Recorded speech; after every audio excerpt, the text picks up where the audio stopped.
Between the days of Moses and the era of the great kings, the judges led the people of Israel through the treacherous process of settling into a new land and making it into their own.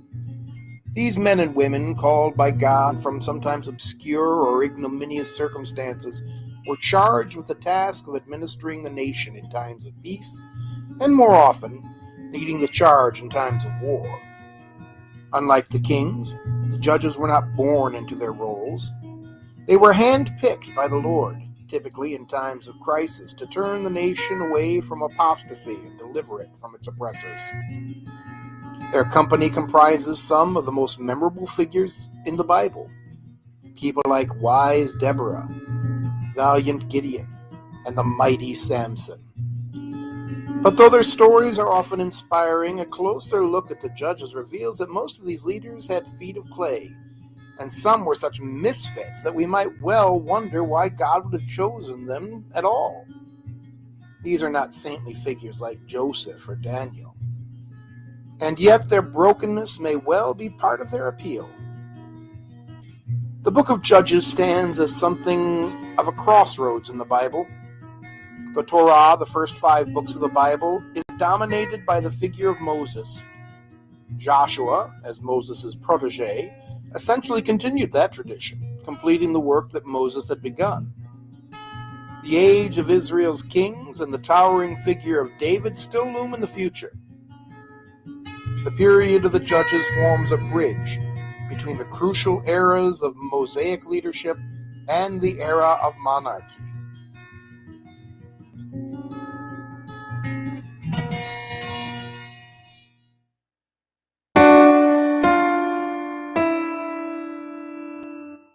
But the book of Judges isn't simply a chronology of that interim era. In fact, it's not really a chronology at all. The stories here don't appear to be in chronological order. One of the last stories told in the book quite clearly happened near the beginning of the Judges era. It's possible that some of these stories told here actually overlapped in time, occurring in different regions of the land. So rather than being a chronology of the era, the book of Judges appears to be more of an anthology, a collection of representative stories meant to provide us with an overview and a characterization of the era, rather than a blow-by-blow account of what happened. But it's not just a hodgepodge of materials drawn from various sources about Israel's past. It's a carefully constructed work of literature designed to drive home some important lessons to a nation in turmoil. In this introduction to Judges, we're going to touch on a couple of important matters. One of those is the historical background of the text. When and how did the events described here occur? What is the political situation? What is Israelite society like in these days? Who are these enemies described in the book? What is their relationship to the fledgling Israelite nation? These are some of the questions that biblical scholars and archaeologists have been kicking around for the last century or so. Another significant aspect of this book is its literary character. As an anthology, the book of Judges consists of a collection of stories that probably originated in various places and maybe circulated independently before they were finally assembled into a book of the Bible. What were the natures of the original stories? What literary devices had the authors employed, making their stories interesting and meaningful? Who assembled them into a book? How much of this book's message is the product of the original stories, and how much is the work of the editors who assembled it? There is yet another important aspect of this text, and that's its theological message, but we'll be saving that topic for another lecture. But for now, we do need to note that this book isn't designed primarily to fill our gaps about Israelite history. Its primary purpose is to tell us about Israel's relationship with God. Bearing this fact in mind will help us to avoid getting sidetracked into matters that the narrators didn't care to address.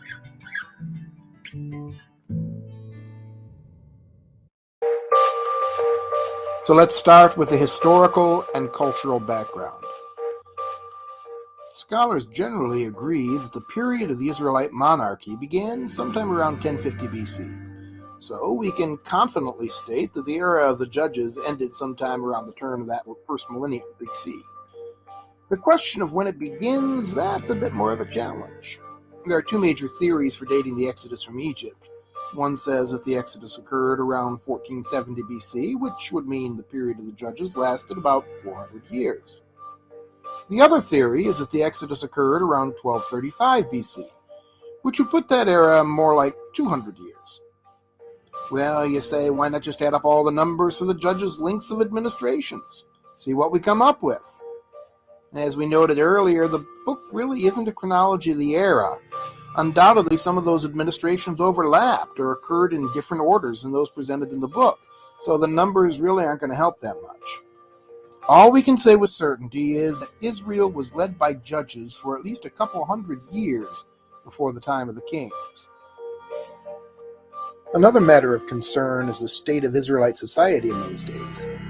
A biblical scholar named Martin Noth advanced a theory several decades ago that Israel in those days was similar to archaic Greece in the sense that in Greece, a group of cities or tribal groups would sometimes join together in patronage of a central shrine. This is an arrangement known as an amphictyony, or sometimes called an amphictyonic league. Noth speculated that the Israelites might have had a similar kind of association.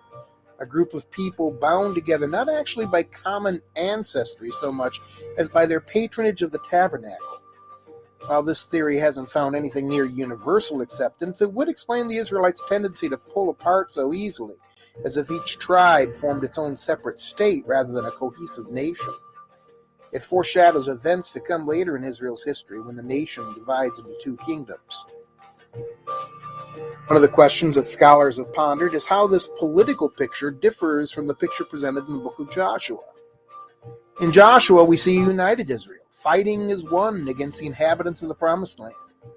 But in Judges, the Israelites seem almost as likely to fight against each other as they are to fight the Canaanites. But that's not the only issue that gives scholars pause. In Joshua, the conquest of Canaan is presented as rapid, decisive. Joshua 21:41 says, "Thus the Lord gave to Israel all the land that he swore to their fathers that he would give them. And having taken possession of it, they settled there. And the Lord gave them rest on every side." But now compare that to Judges 3:1, where it's stated, "These are the nations that the Lord left to test all those in Israel who had no experience of any war in Canaan." And then it goes on to list several nations. So now we might ask, which one was it? Was the conquest a massive invasion and overthrow of the existing culture, which Joshua seems to imply? Or was it an ongoing struggle, as it says in Judges? Archaeologists prefer the version that they see in the book of Judges.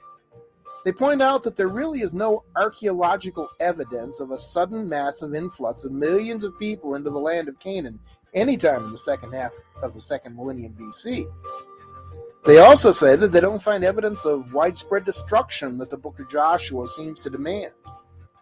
On the other hand, a careful reading of Joshua indicates that the conquest wasn't necessarily characterized by massive destruction. Only a few cities were completely destroyed by Israel, and others were simply taken over and the present inhabitants pushed out. Nonetheless, it does seem apparent that the book of Joshua compresses events that occurred over a long period of time into a fairly short literary framework, while Judges spreads the events out and gives more of a real prolonged struggle between the native Canaanites and their incoming Israelites. Another interesting aspect of Judges' historical background concerns the people that the Israelites encounter in their new land. There are, of course, the Canaanites. In this era, the Canaanites weren't a nation per se. Rather, the land of Canaan was characterized by little city-states that were mostly dependent upon Egypt for trade and protection. Occasionally, one of these states would assert itself and take control of a larger region, but there was nothing like a Canaanite nation. On the other hand, some of the neighboring lands did have kings and governments in this era. The Midianites, for example, and the Moabites, they were apparently fairly well settled. Pharaoh Ramesses II lists Moab among the nations that he conquered on a statue that he had erected in Luxor. The Edomites were still mostly nomadic tribes in this period, though Genesis 36 does state that there were kings in Edom before they existed in Israel. The Philistines arrived in the land of Palestine maybe just a little later than the time when the Israelites did. Being technologically more advanced than their neighbors, they became one of the chief threats to the Israelites in their efforts to expand through the region. To the northwest, the Phoenician city-states of Tyre and Sidon were wealthy and willing trade partners, but they weren't a military threat to Israel. So Israel settled into a land that was divided and heavily contested by a number of peoples. And above all, the shadow of Egypt still lingered, because even when they weren't controlling the region de facto, the Egyptians still thought of Canaan as theirs.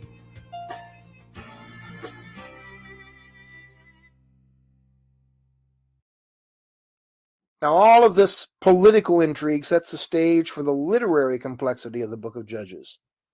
Each of these stories originated in its own context. Each one forms a self-contained unit that could be told all by itself as an entertaining hero tale.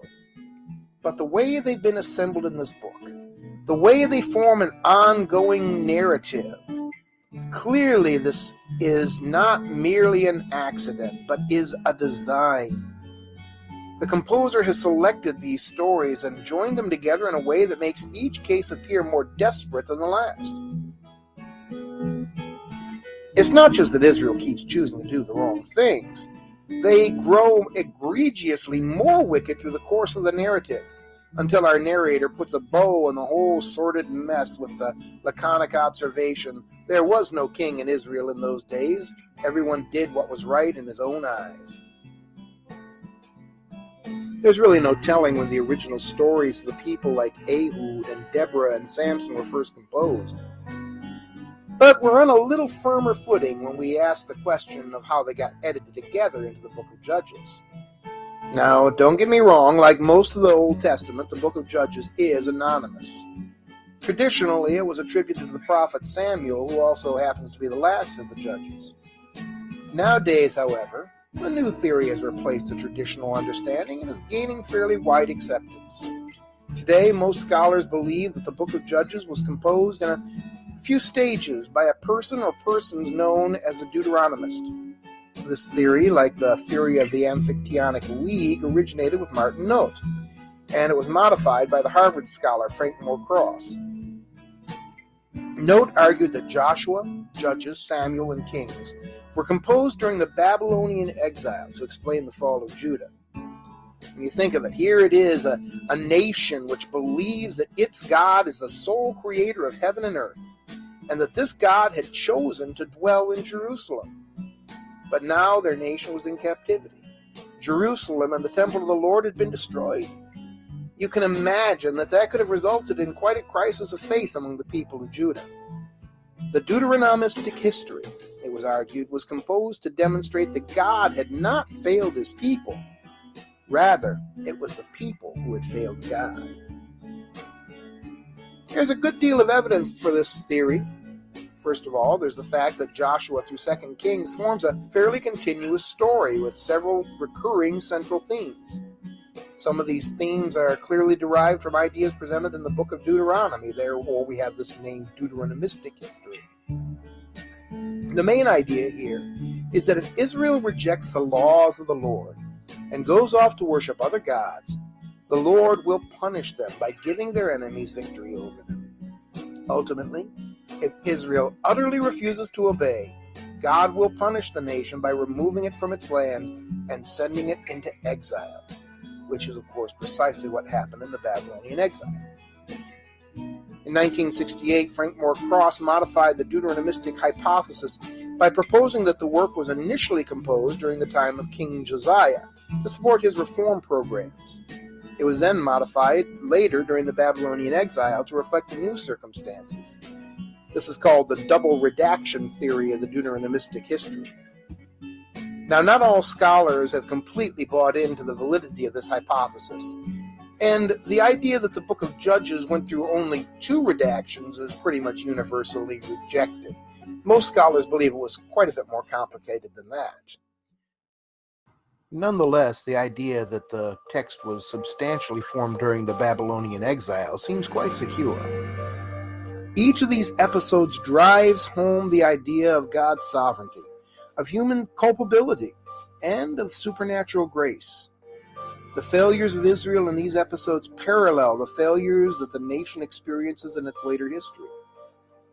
Though Israel thoroughly earned God's judgment, God chose again and again to forgive his people, to discipline them, and to deliver them from their oppressors.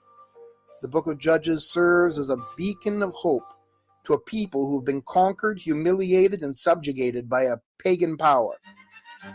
Their punishment had been well earned, but their God was abundantly merciful.